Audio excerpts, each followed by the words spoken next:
Esselamu Aleyküm ve Rahmetullahi ve Berekatuhu. Hicab Allah'ın emridir. Uca Allah Kur'an-ı Kerim'de mümin kadınlara hicab takmalarını emrediyor. Ve bu Kur'an'da bir neçə yerde keçir. Allah'ın emri kadınlar için her bir yerde keçerlidir.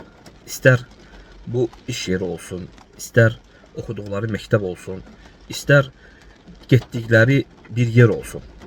Hətta evinin içində belə naməhrəm gələrsə, evinin içində belə hicab taxmaq onlara əmr olunub. Bunun yeri, məkanı yoxdur. Bunun şəxslərə qarşı örtünməyi var. Yəni naməhrəm şəxslərin qarşısında hicab taxmaq var. Yəni bu məktəbə getdin belə və ya iş yerinə getdin belə naməhrəm olarsa, o zaman hicab taxırsan. Yox, əgər olmasa, məktəbin içində olsa belə, yəni əgər naməhrəmlər olmasa, yalnız qadınlar məktəbi olsa, orada bəli, hicab taxmaq lazım deyil.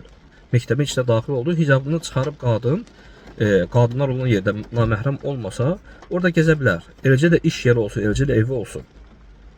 Amma naməhrəm varsa, bu məktəbdə belə olsa belə, iş yerində olsa belə, bu qadına vacibdir.